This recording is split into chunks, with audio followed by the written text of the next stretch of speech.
6h35. Bonjour Georges Diop. Bien bonjour Babacar, bonjour à toutes et à tous.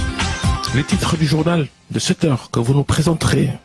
Le gouvernement s'explique sur les violences à l'université Cheikh Anta Diop de Dakar. Le ministre de l'Intérieur accuse des étudiants d'avoir usé de grenades lacrymogènes et de cocktails Molotov.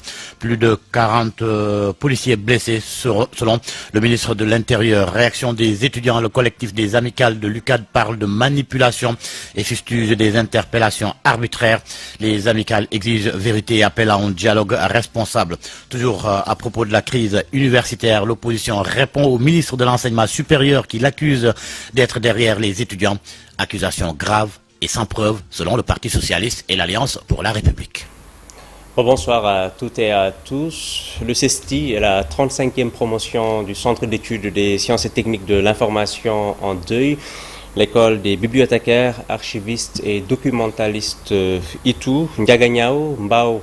Le Sénégal dévasté, Georges Diop est tombé, les armes à la main, à 49 ans, après avoir présenté le journal de 7h dans RFM Matin. Abdoulaye Cissé, bonsoir. Bonsoir Jean-Paul. Nous vous présentons à nouveau nos condoléances les plus attristées. C'est connu que vous faites partie des amis les plus intimes de Georges Diop. Qu'est-ce que vous avez envie de dire en ultime hommage à Georges Diop? Peut-être pas grand-chose à part faire bonne figure, puisqu'il faut bien le faire dans ces circonstances. C'est un exercice qu'on a fait et refait pour d'éminentes personnalités de la communauté nationale. Mais quand il s'agit de quelqu'un qui vous est propre, qui vous est cher, là vous comprenez qu'il faut juste faire bonne figure, mais il n'y a certainement pas de mots pour traduire ce que nous avons ressenti, le choc, le doute, peut-être parfois même l'incrédulité de se dire que ce n'est pas possible. Et finalement, les péripéties de la journée ont fait qu'on a... Justement, c'est allé très vite. Presque personne n'a compris. Est-ce que vous pouvez revenir sur ces derniers instants? Écoutez, je n'ai pas été à la radio à l'instant où ça se passe, mais les collègues qui étaient là, notamment de l'équipe du matin, Babacar Fall, Ali Mouba, Abdou Thiam, nous ont quand même raconté ce qui s'est passé. Il a même dû décrocher de faire l'invité RFM Matin en duo avec Babacar, après avoir présenté son journal de 7 heures. Il se sentait des bouffées de chaleur. Lui-même disait devoir se reposer, s'est allongé. Par moments, il a pu être étourdi, mais lui-même dit qu'il se sentait un peu mieux. Et par la suite, les collègues l'ont aidé à aller à la clinique où malheureusement il est décédé, à la clinique sur la Corniche. Et le plus difficile, c'était de se dire qu'il ne sera plus là, d'envisager les lendemains sans Georges. Oui, dès demain, on ne l'entendra pas dans RFM Matin, alors qu'il était devenu avec Babacar Fall une institution de ce paysage médiatique sénégalais. C'est un duo qui s'est construit, c'est un duo qui est inscrit dans l'agenda médiatique. RFM Matin fait une institution, la présentation en duo l'est encore plus, quand l'un manque, on le sait, et d'aller aussi à la clinique, de devoir s'assurer que Georges est bien là et qu'il n'est plus là, de devoir le terme n'est presque pas approprié, de devoir déposer Georges à la morgue de l'hôpital Fann, ça vous prend, et ça nous ramène à la fragilité de l'être humain. Tous les jours, des gens décèdent, des gens meurent, c'est le cycle normal de la vie, mais nous le racontons aujourd'hui pas parce que ça nous touche au plus profond de notre chair, mais parce qu'on a perdu quelqu'un de... C'est le témoignage qu'on peut apporter sur Georges, c'était quelqu'un de bien. Et on ne le dit pas aujourd'hui juste parce qu'il faut dire du bien de quelqu'un qui est parti. C'était certainement humainement le meilleur d'entre nous tous à la radio. Je peux le dire sous ton contrôle. La radio a des gens de très fort caractère. Peut-être Georges est le seul qui n'a jamais eu de difficultés, qu'on n'a jamais séparé avec quelqu'un, et qui est tout le temps là pour resserrer les liens, qui fait les entretiens des stagiaires, qui est d'ailleurs le maître des stagiaires. Mais justement, en parlant de ça, je disais tout à l'heure à Sarah que c'est grâce à Georges Déthié Diop que j'ai intégré le groupe Futur Média, parce que juste après la campagne présidentielle 2019, qui avait porté à nouveau Macky Sall à la magistrature suprême, quand j'ai quitté la RTS, c'est à lui que j'avais donné mon dossier. Il m'avait pris par la main pour m'amener chez Babacar Fall et ils avaient décrété, séance tenante, que je démarre. Dans ces états de service, Georges est secrétaire général de RFM. D'accord? On est à l'étroit dans ce 4e étage de l'immeuble Elimandour. Tous les responsables n'ont pas un bureau personnel. Mais c'est heureux que Georges ait un bureau. Vous savez pourquoi? Parce que son bureau finalement est devenu le bureau de tout le monde. C'est le bureau que tout le monde utilise, que ce soit l'équipe du matin ou l'équipe du soir. Les clés sont à la disposition de tout le monde. D'ailleurs, au 2e étage. Au 2e étage, c'est le bureau où on fait ce qu'on appelle le ndogu. On est dans le mois de Ramadan. Dans quelques jours, on sera pendant le Ramadan. Ça va nous rappeler encore que c'est Georges que tout cela se fait. C'était le bureau de tout le monde. J'y avais mon espace. On avait ce placard où il gardait son mergadou. Je gardais mon tapis de prière et on se chamaillait parce qu'il mettait toujours son mergadou sur le tapis. Je voulais que le tapis... Mais ça, c'est dans ma relation personnelle avec Georges. Je sais que chacun peut raconter en fait son histoire avec Georges. Ça, je le sais. Chacun a une histoire particulière avec Georges Déthié Diop. Je peux revendiquer la mienne, comme je sais que chaque membre de la radio peut revendiquer une histoire personnelle avec lui. Ben, quand Georges n'est pas dans l'équipe du Magal, on n'ose même pas l'imaginer. Et pourtant, on le sait, il est fervent catholique. Mais Georges est de toutes les délégations du Magal, du Magal de Touba, du Gamou de Tivaouane, de Ndiassane. Quand il n'y est pas, je ne m'imagine même pas des éditions où Georges n'a pas été. C'est vous dire qu'il se sentait à l'aise, mais ça c'était l'être humain Georges Déthié Diop. Il savait être à l'aise et il savait rassembler autour de lui. Et les acteurs politiques qui sont passés soit par RFM Matin ou par l'émission qu'il dirige depuis un certain temps maintenant avec brio, le grand jury, ont tous le même témoignage unanime de quelqu'un de très courtois. Georges, moi personnellement, j'ai quelques amis personnels que je lui ai présentés qui sont devenus ses très grands amis. Au point que quand il arrive quelque chose dans la maison, un décès, le dernier épisode est le décès du père de notre consoeur Awa Mbaye. J'étais en déplacement, j'étais en mission à l'étranger. C'est Georges que je dis à Georges, s'il te plaît, je sais que tu vas y aller, mais j'aimerais que tu me représentes, que tu dises à Awa Mbaye que tu viens de ma part. Et il le fait. Il arrive que je dise à un autre ami d'aller avec Georges pour me représenter. Ce n'est pas de la prétention, mais c'est comme ça. Et Georges le faisait aussi parce qu'on a des liens en commun, notamment notre passage à Hambourg, mais on ne se connaissait pas à Hambourg, Georges et moi. On est presque de même génération, c'est mon cadet. Mais on ne se connaissait pas avant de se retrouver ici à la radio. Et ça nous a beaucoup liés par la suite. Parce que finalement, on est presque, c'est pas presque, on habite dans le même quartier et dans la même rue. Sa famille adoptive de Mbour, on est dans la même. Et ça nous a beaucoup liés, mais pas que. Et ce n'est pas que professionnellement qu'on est liés, parce que c'était quelqu'un de... C'est le meilleur d'entre nous qu'on a perdu. Il était vraiment foncièrement bon. À cet instant, je pense à Emma Lucie, sa femme. Oui, ils se sont mariés il y a... Au mois de mars. Pratiquement moins d'un an. Je me souviens, j'étais le maître de cérémonie de ce mariage exceptionnel et il y avait foule ce jour-là. Et tout le monde y était, sauf moi, parce que j'étais en déplacement. Mais justement, ce que je disais tout à l'heure, j'ai pris de dire à un ami qui n'est pas de la maison, parce que je voulais que ce soit comme ça. Et pourtant, j'étais certainement le premier à être au courant des démarches parce que pendant très longtemps, quand même, cette relation s'est construite avec Emma, à qui je pense à cet instant précis. Tu m'as obligé à être là, Jean-Paul, parce que je te disais que j'allais chez Emma Lucie accompagner, je pense à Dr Priska Nour, qui est sa sœur, qui était sa complice. Priska était la complice de Georges. J'arrive à la radio, Priska, elle m'appelle. Moi, je pensais que elle m'appelait en témoignage de compassion et de solidarité. Pour moi, je lui dis, tu vois, Priska, on appelle.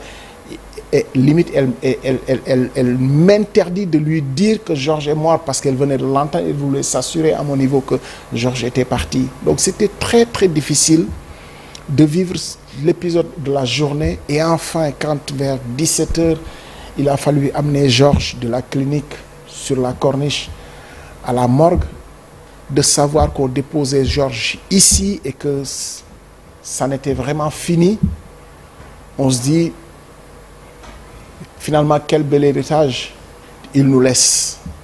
Parce qu'il nous laisse avec un héritage lourd à porter. Dès demain, de savoir que Georges ne sera pas du duo de RFM Matin à dévaster Babacar. Mais pas que parce qu'il est habitué à être avec lui. On le sait aussi, dans sa fragilité, tout le monde a craqué aujourd'hui. Mais ça, c'est l'exercice au quotidien de tous les gens qui perdent un être cher. Mais nous, ça va au-delà parce que finalement, Georges, c'était le Georges du Sénégal.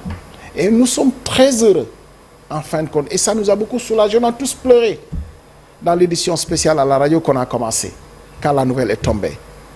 On peut se parler ici, oui, très sereinement, parce que je le dis, il faut faire bonne figure. Il faut faire bonne figure et il faut tenir. Et je pense à toutes nos consoeurs qui sont à la radio, Awa Mbaye, Salimata, Soda Thiam, toutes les autres qui ont craqué, qui ont ressenti le vide. Parler de Georges, honnêtement, on met en avant l'être humain, le professionnel. Je pense que les Sénégalais peuvent l'attester. C'est un professionnel jusqu'au bout et surtout d'une humilité qu'il est difficile de voir dans ce métier. Georges était d'une humilité incroyable et peut-être ses interlocuteurs dans ses émissions témoignent le mieux de cette humilité-là. Il arrivait que vous lui présentez quelqu'un qu'il a en invité, mais Georges en fait un contact de tous les jours. Ça, il savait le faire, il savait entretenir ses relations et honnêtement, on va faire bonne figure. Voilà. Donc, les obsèques, c'est prévu pour, alors, samedi, mais on laissera à la famille d'annoncer officiel. En tout cas, il sera inhumé samedi à Ndiaganiao. Il y aura certainement un protocole de levée du corps à l'hôpital de Fann. L'heure n'est pas encore communiquée, mais l'inhumation, la messe, l'inhumation, ce sera à Ndiaganiao. C'est prévu samedi à 15h. Pour le reste des détails, la famille, je me devais d'être en bas, mais il faut faire bonne figure ici, avec toi, avec tous les collègues. Je n'avais pas encore vu Makumba. Je le vois et je sais, parce que je le disais tout à l'heure, chacun a une histoire particulière avec Georges. Ces deux bureaux-là, je peux témoigner, les deux bureaux de l'extrémité, celui de Makumba du soir et celui de Georges, c'est vraiment les... Voilà, heureusement, c'est eux qui ont ces bureaux-là, c'est les bureaux de tout le monde, parce qu'on est dans un espace très réduit. Tout le monde n'a pas un bureau personnel, mais il y a des bureaux, on le sait. Je ne sais pas comment on va faire pour le prochain Ramadan, l'heure du Ndogu, parce que Marie-Justine Diogo, je l'ai vue, elle fait semblant de tenir, même on la connaît. Oui, mais avec Marie-Justine, ils se sont parlé il y a pratiquement oui, une mais semaine. Georges a parlé aux Sénégalais aujourd'hui, ce matin, à 7h. Voilà. Avant-hier, je l'ai déposé à la gare pour partir avec son train. Bon, c'était ça nos habitudes. Voilà. S'il a parlé aux Sénégalais à 7h et que le journal de midi, on fait une édition spéciale pour lui, ça nous ramène juste à la fragilité de l'être humain. L'être humain n'est finalement que vanité. Voilà. Et ça nous ramène à quelque chose d'essentiel. Essentiel. L'être humain n'est que, voilà, c'est très passager. Mais nous sommes très heureux pour Georges, pour tout ce que nous avons entendu, pour tout ce que nous avons vécu aujourd'hui avec les Sénégalais. Mujj bu rafet loolu rek la partir sur la pointe des pieds. Et je pense que chacun aurait aimé avoir une fin comme ça, une fin où tu ne fatigues personne. Il est parti très rapidement. On peut attester qu'il n'a pas souffert, à part de ne pas se sentir en état de tenir l'antenne. Mais ça arrive. Vous voyez, Georges, on peut compter sur le bout des doigts le nombre de jours que Georges s'est absenté. Tout à fait. Ça ne lui arrive presque jamais. C'est un bourreau du travail. Ceux qui passent à Grand Gilles savent que Georges vient, s'il l'enregistre, c'est le samedi après-midi. Il travaille du lundi au vendredi, le samedi. Et parfois, il est arrivé qu'il enregistre samedi et qu'il ait une grosse actuelle qui dise à son invité, est-ce que tu es prêt à ce qu'on le reprenne? Ça, il faut être volontariste pour le faire. Le dimanche. Évidemment, Georges est un pilier de l'Église. Pas par son parti pris, parce qu'il est catholique, mais par le lien qu'il est dans tous les foyers religieux. Nous, on l'appelait Georges de Seigne Fallou, parce que le Magal, honnêtement, Georges fait plus que être juste un reporter ou membre de l'équipe. Il est connu de tout bas. Et il lui arrivait d'y aller hors Magal. C'est la même chose dans les autres familles religieuses. Et c'est ça qu'on veut retenir de Georges, ce lien et ce lien. Voilà, il était à la fois le lien et le lien dans la communauté nationale. Merci infiniment, Abdoulaye Cissé. Nous allons vous libérer pour que vous rejoigniez Emma. Ou bien vous voulez rester encore avec nous? C'est vous qui voulez. Allez, d'accord. Très bien. Macoumba Bey, bonsoir. Bonsoir Jean-Paul. Bonsoir à Abdoulaye et à tous ceux qui nous suivent. Merci d'être là. Nous savons que vous avez eu une journée extrêmement chargée. Qu'est-ce que vous voulez dire comme ultime hommage à Georges Déthié Diop, qui est du reste votre camarade de promotion du CESTI, la 35e promotion? Oui. Je voudrais commencer d'abord par exprimer mes pensées, ce que je ressens en ce moment envers Emma, sa femme. On est juste à une semaine de l'anniversaire du mariage. Pour ce qui est de Georges, je pense que ce qu'on a entendu est déjà suffisant depuis ce matin. Mon compagnonnage avec lui a démarré il y a 21 ans aujourd'hui, en 2005, je pense, à l'école de journalisme. Et dès les premiers jours, tu sens que voilà un homme qui a des valeurs avec lesquelles je peux cheminer.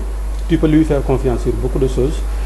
Et aujourd'hui, avec ce décès de Georges, c'est le Sénégal qui perd un grand journaliste. C'est le groupe Futur Média qui perd un grand journaliste. Et tout à l'heure, Abdoulaye Cissé le disait, il travaille du lundi au dimanche. Georges travaille tous les jours. Son seul jour de repos théorique, c'est le dimanche, et le dimanche, il est obligé de chercher un invité encore pour RFM Matin du lundi. Ce qui est du travail. Il y a un instant, on essayait, puisque bon, c'est cynique, mais il faut le faire, c'est la profession qui le demande, de voir comment le relever sur ses tâches, mais on s'est rendu compte de l'immensité du vide que Georges laisse à RFM, de l'immensité du vide qu'il laisse à la rédaction. Aujourd'hui, ce qui est clair, c'est qu'un seul journaliste ne peut pas remplacer Georges. On n'a pas un seul profil qui peut faire tout ce que Georges faisait. Ça, c'est impossible. Il faut au moins 2 journalistes pour pouvoir essayer de le remplacer sur le côté technique, pour ce qui est de sa disponibilité. Pour ce qui est du côté moral, sur comment Georges élevait l'éthique à un niveau que moi, je n'ai jamais vu de tous ceux qui sont de notre génération. On a raconté l'anecdote de quand il voulait aller rendre visite au président de la République actuelle, le président Bassirou Diomaye Faye. Il a pris des avis, il a demandé est-ce que lui, en tant que journaliste, il peut se permettre d'aller voir un opposant qui est emprisonné pour quelque délit que ce soit ou quelque crime que ce soit. Et moi, quand il m'a demandé, je lui ai dit, je pense que c'est correct de le faire parce que vous habitez la même commune, la commune de Ndiaganiao. Ensuite, vous vous connaissez très bien. Ensuite, vous êtes même des parents. Oui, tout à fait. Et par la suite, ce qui s'est passé, c'est passé. Quand il était devenu évident que Bassirou Diomaye Faye allait être président de la République, Georges a commencé à se détacher de lui. Il arrivait qu'il l'invite, mais qu'il ne l'interroge pas. Qu'il dise que lui, compte tenu de sa relation, de l'étroitesse de la relation qu'il a avec lui, il ne peut plus être neutre. Et donc, il était mieux qu'il cède sa place à quelqu'un d'autre qui puisse viser cette neutralité axiologique dont qu'on nous enseigne. Et il a cédé la place quand il était devenu donc évident, comme je l'ai dit tout à l'heure, que le président Bassirou Diomaye Faye allait être élu. Ils sont combien dans notre profession les gens qui auraient agi comme ça? Et il s'était limité à envoyer au président de la République élu un SMS de félicitations. C'est terminé. Point. Ensuite, ce qui s'en est suivi. On a connu des problèmes à Futurs Médias, on a eu des retards de salaire, ça ce n'est pas un secret de polichinelle. Mais Georges ne s'est pas intéressé à sa personne. Georges n'était pas égoïste. Georges était altruiste. Georges était d'une magnanimité extraordinaire. Il s'est soucié de sa famille professionnelle et il s'est soucié du groupe Futurs Médias. Il est resté. D'autres auraient cherché, Georges peut faire parvenir au président de la République un message pour qu'il lui trouve quelque part, un strapontin ou quoi que ce soit, un poste ou que ce soit. Il est très facile de lui trouver quelque chose de mieux qu'à Futurs Médias. Il ne l'a pas fait. Et aujourd'hui, quand Mohamed Ndiaye, qui l'a accompagné lors de ses derniers instants, a raconté les scènes, moi j'ai dit que Georges est parti comme il a vécu. Il s'est tué à la tâche jusqu'à la dernière minute. Chaque jour, à la radio. Et aujourd'hui, au jour de son décès, jusqu'à son dernier souffle, il pensait encore à l'émission Le Grand Jury qu'il devait faire dimanche prochain. Voilà l'homme qu'on a perdu. Et tout à l'heure, Tidjane Tamba, qui coordonnait la communication de la campagne du président Abdoulaye Wade en 2012, me rappelait que, et je pense que Georges ne voulait pas qu'on dise ça, mais il y a eu par la suite un article qui a raconté les coulisses de ce qui se passait. Des perdièmes qu'on donnait aux journalistes, tout le monde prenait, sauf Georges. Et à chaque fois qu'il lui dit, je dois te réserver ta chambre, je vais payer, il lui dit, oui, tu peux me réserver la chambre, mais ne paye pas, je vais payer. Parce que Futurs Médias m'a donné de quoi payer. On distribuait les tablettes, tout le monde a pris sa tablette, sauf la tablette de Georges. Georges était digne. Georges était d'une générosité et d'une intégrité extraordinaire. Moi, je suis capable, maintenant qu'il est parti, quand quelqu'un l'accuse de quoi que ce soit, du côté de ce qui est clinquant, je peux témoigner que ce n'est pas vrai. Georges n'était pas quelqu'un qui était attiré par les vanités de ce bas monde. Georges n'était pas attiré par l'argent. Georges était quelqu'un qui se suffisait de ce qu'il a, qui se suffisait de ce que le bon Dieu lui a donné. Et c'est comme ça qu'il a vécu, et que c'est comme ça qu'il est parti. Et je pense moi, Georges est un modèle de droiture pour moi. Georges est un modèle de droiture pour moi dans la profession de journaliste. Et il est possible de l'offrir comme modèle également à la jeune génération, compte tenu de son legs, de son parcours, de son vécu. Et ce que j'ai dit tout à l'heure résume la dimension de l'homme, puisque quand vous partez et qu'on se rend compte que vous n'êtes pas remplaçable, on savait qu'il était difficilement remplaçable. Mais maintenant qu'on doit le remplacer, on se rend compte de l'immensité de la tâche, de la grandeur du vide qu'il nous a laissé. Et c'est un homme avec qui, je l'ai dit tout à l'heure, on a vécu ensemble depuis 21 ans. Cheikh Tidiane Diagne, qui était tout à l'heure là, il est assez chaud. Parfois, il lui arrive de... Il a fait le témoignage oui, voilà, avec Abdoulaye. Mais je n'ai jamais vu Georges se quereller avec quelqu'un. Je ne l'ai jamais vu se battre. Georges était un trait d'union. Georges Mousserigne Fallou. La dernière fois que je suis allé chez lui, c'était pour le récupérer quand on devait aller au Magal de Touba. Et il me dit non, tu peux garer sur le rond-point, je vais arriver. J'ai dit non, c'est pas possible. Georges était d'une humilité extraordinaire alors qu'il aurait pu bomber le torse. Tout à fait. Parce que ses qualités professionnelles le lui permettent. Son parcours professionnel le lui permet. Mais jamais il n'a voulu mettre sa personne au-dessus des autres ou au-dessus de quoi que ce soit. Il a toujours essayé de marcher avec les autres, sans les marcher sur les pieds. Et c'est un homme, aujourd'hui, moi, je ne croyais pas que je serais capable d'être là à dire ça sur Georges, comme je suis en train de le faire. Et voilà le monsieur qu'on a. Et Ablaye, je pense qu'il serait content que tu racontes la nuit où tu as eu des blèmes. Et quand ta femme s'est souciée de toi, il ne s'est tourné que vers Georges. parce qu'il savait qu'il allait avoir les réponses qu'elle voulait. Oui, il m'a fait payer quand même. Il m'a fait payer cher de m'avoir sauvé ce soir-là. En fait, c'est juste pour nos relations personnelles. C'était pas par un souci professionnel que Georges a été la personne que j'ai appelée, parce que je revenais de très très loin, au fin fond du Sénégal. Je savais que mon téléphone allait se décharger dans les moments à venir. Je savais que mon épouse, qui touche tout à l'époque, voilà, je voulais pas la déranger à cet instant-là, mais je savais que son réflexe, parce qu'elle connaissait ma relation avec Georges, on a eu quelques épisodes comme ça, des fulgurances comme ça, je savais que c'est à Georges qu'elle allait se retourner quand elle va se réveiller à 4 heures du matin, et ça n'a pas loupé, effectivement. J'avais juste prévenu Georges que, écoute, je rentre de loin, je n'aurai plus de batterie, mais j'arrive quand même, voilà. Et ça n'a pas loupé quand elle a appelé Georges à 4 heures du matin. Et Georges s'amusait toujours à me dire, je t'ai sauvé parce que j'aurais pu dire que je ne sais pas où tu es. Tu aurais du mal quand même à raconter quand même ce qui t'était arrivé pour rentrer si tard. Mais j'étais sur mon chemin professionnel. Voilà, j'étais parti très très loin et je n'ai pas pu quitter tôt pour revenir. Mais c'est dire la relation aussi que j'avais. Mais j'étais en confiance. Et Macoumba le dit tellement bien. C'est quelqu'un en qui on pouvait avoir confiance. Georges, j'ai beaucoup d'amis qui sont devenus des amis de Georges. Et finalement, je ne me mêle même pas.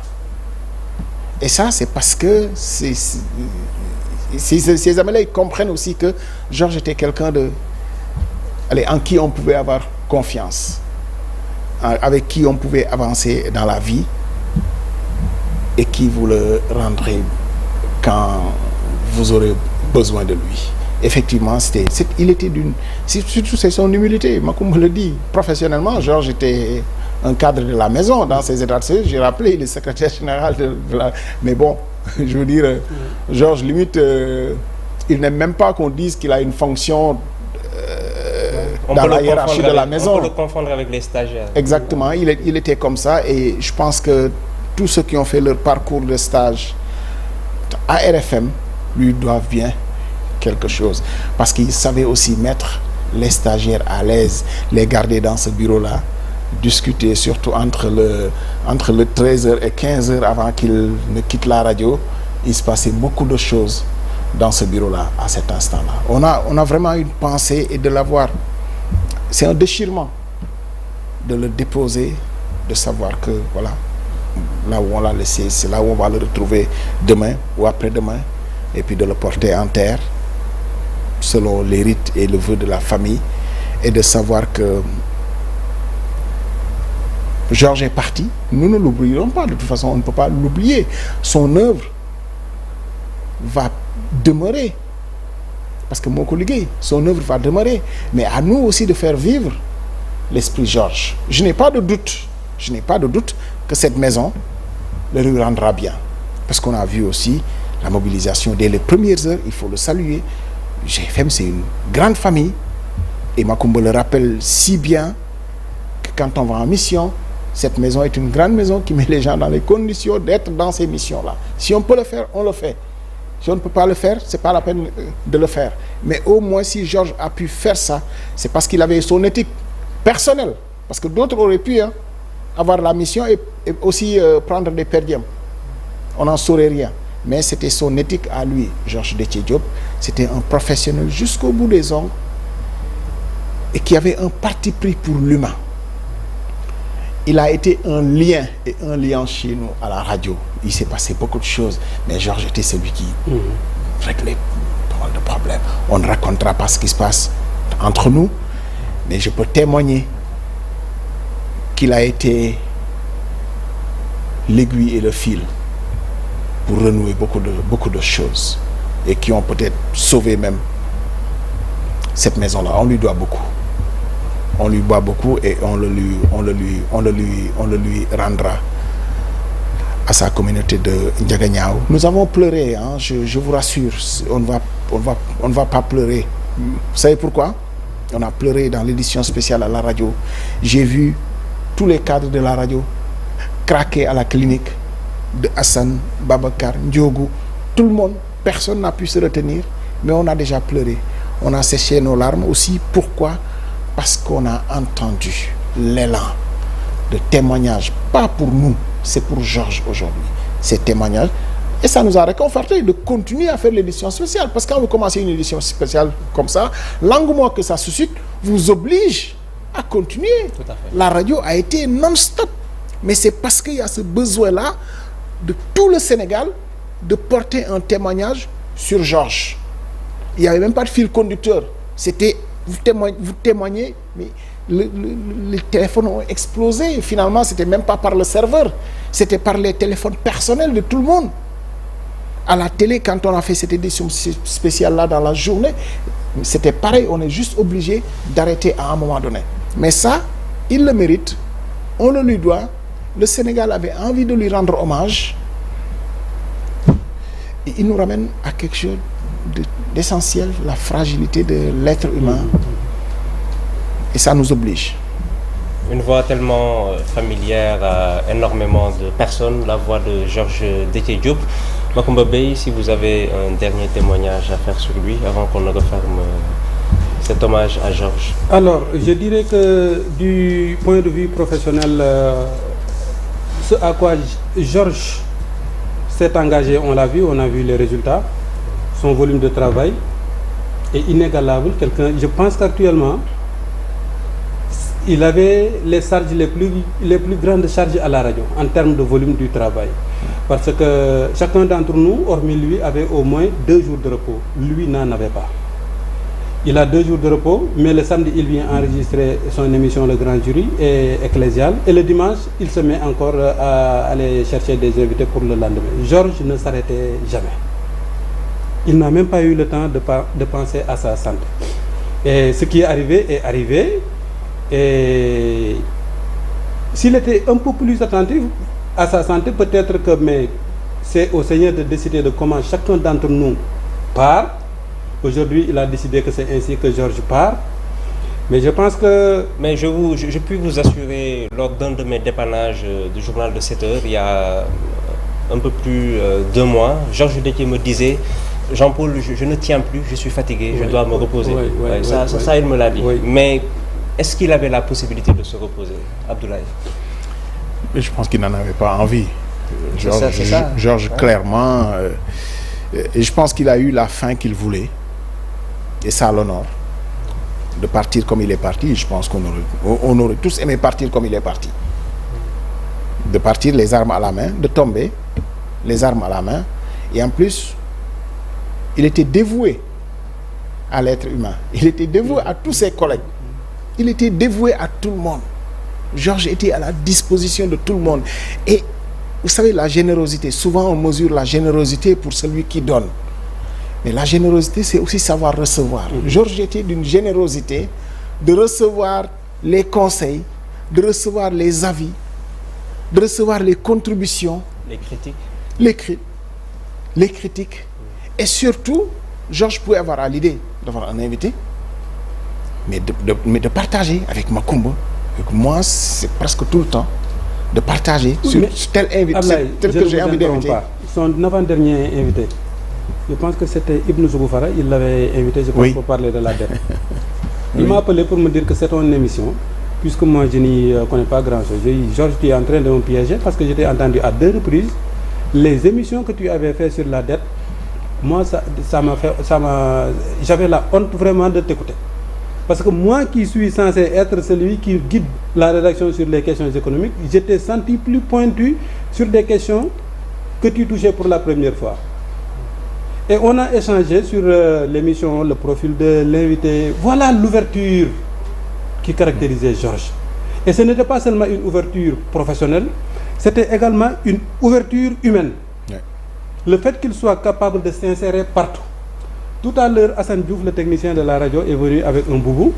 Et il a dit que c'est Georges qui lui a offert ce boubou-là parce qu'il lui avait fait part d'une cérémonie qui devait être organisée par le calife général des Baye Fall, Serigne Amdi Khalifa. Et Georges lui a dit: le boubou que tu vas mettre à cette cérémonie-là, c'est moi qui vais vous le donner. Un jour, il m'a appelé, on était à Touba pour le Magal. Il me dit: il faut que tu viennes Djambar. Je lui dis: mais qu'est-ce qui se passe? La circulation de Touba là, tu veux que je quitte Darou Khoudoss pour venir à Djannat?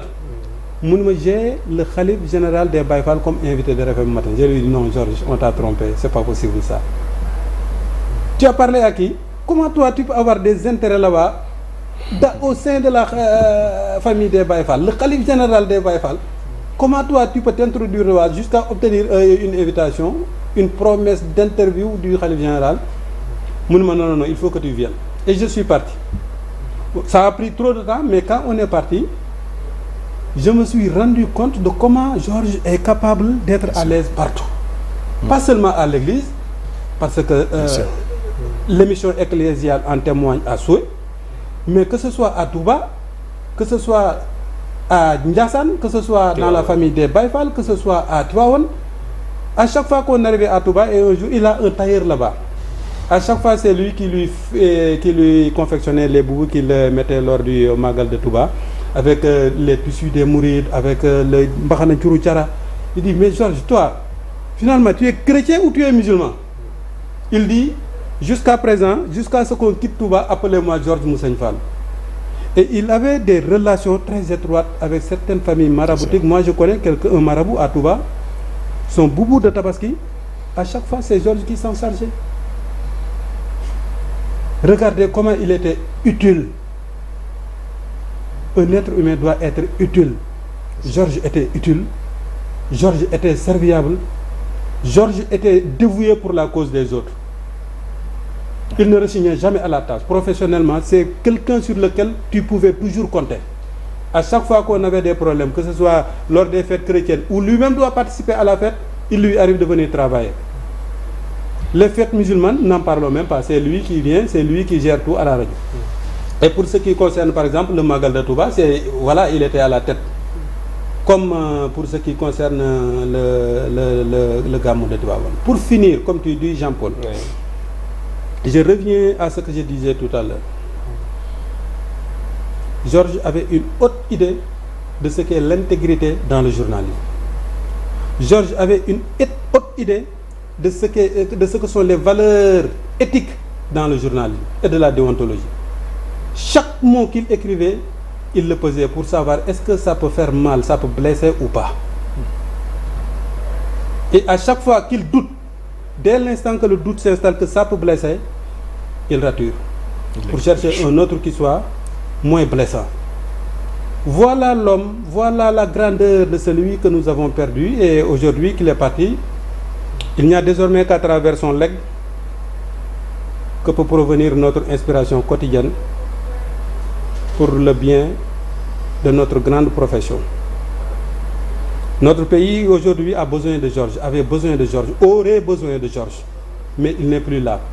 C'est à nous de marcher sur ses pas, c'est à la prochaine génération de marcher sur ses pas pour que la grandeur que nous voulons de ce qu'est notre profession du journalisme et de la fonction éminente qu'elle joue dans la démocratie, et bien que cette profession-là puisse vivre comme nous tous nous l'aurions souhaité avec Georges Déthié Diop. Oui, le journaliste Babou Biram Faye, dans son témoignage, le témoignage que vous avez apporté tout à l'heure par rapport à l'épisode avec l'ancien chef d'État Abdoulaye Wade, avait dit que Abdoulaye Wade lui avait dit, quand ils se sont croisés rapidement, Boy Serer, je suis au courant de ce que tu as fait. Oui. Parce qu'on avait rendu compte à Wade. Oui. Ensuite, il y avait un article qui était sorti sur comment lui, il avait accompagné Wade pendant toute sa campagne et comment il avait renoncé. Et quand Georges renonce, tu n'as pas l'impression que c'est un renoncement. Tellement c'est courtois. Tellement c'est courtois. Et quand Georges est déterminé à faire quelque chose, tu ne sens pas que c'est une détermination féroce. Il est déterminé, il sait que voilà le but, voilà l'objectif, voilà la démarche, voilà comment je veux vivre. Il a décidé de le faire, mais il le fait en s'ouvrant aux autres, Timmasla, en parlant aux autres. Et je pense que cette ouverture-là, du point de vue humain, est une qualité que nous tous, nous lui envions. Et je ne parle même pas des qualités professionnelles. Une main de fer dans un gant de velours. Merci infiniment Macoumba Beye pour cette grande générosité et pour ces témoignages très éloquents. Merci beaucoup à vous Jean-Paul, merci à Ablaye et merci à tous les auditeurs et téléspectateurs de la télévision Futur Média. Et je pense que je deviens bien ce moment-là à Georges. Tout à fait. Pour ces 21 ans de compagnonnage, je disais tout à l'heure que je l'ai retrouvé à la radio, mais retrouvé entre guillemets parce qu'on ne s'est jamais quitté. On s'est quitté à l'école, on a pris des chemins différents. Lui, il est arrivé à la radio Futur Média avec Cheikh Tidiane Diagne. On partage la même promotion. Moi, j'avais pris un chemin inverse. Jusqu'à ce que la volonté divine ait décidé que nous soyons encore ensemble. Mais on ne s'est jamais quitté du point de vue des échanges, du point de vue de la confiance qu'il m'accordait sur des sujets stratégiques, que ce soit du point de vue familial, du point de vue professionnel, sur plusieurs points. Georges m'appelait pour recueillir mon avis avant de prendre sa décision finale. Et ça, aujourd'hui, je termine comme j'avais commencé, en adressant mes pensées et mes prières à Emma, que Dieu l'aide à être tenace pour endurer cette douloureuse épreuve qu'elle est en train de vivre, et à toute la famille de Georges. Et quand je dis la famille, ce n'est pas seulement la famille biologique, c'est également la famille professionnelle, c'est également tous ceux qui avaient une pensée positive envers Georges Déthié Diop.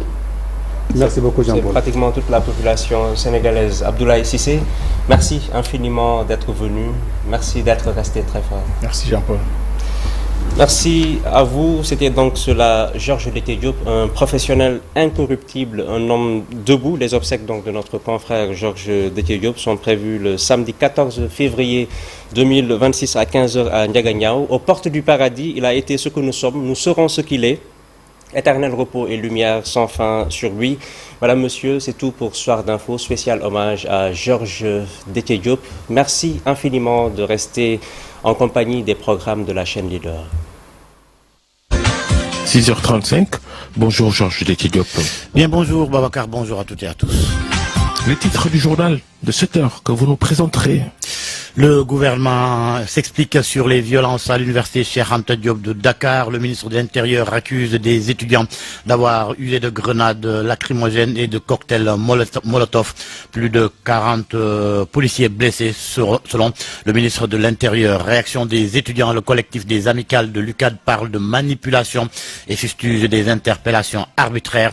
Les amicales exigent vérité et appellent à un dialogue responsable. Toujours à propos de la crise universitaire, l'opposition répond au ministre de l'Enseignement supérieur qui l'accuse d'être derrière les étudiants. Accusation grave et sans preuve selon le Parti socialiste et l'Alliance pour la République.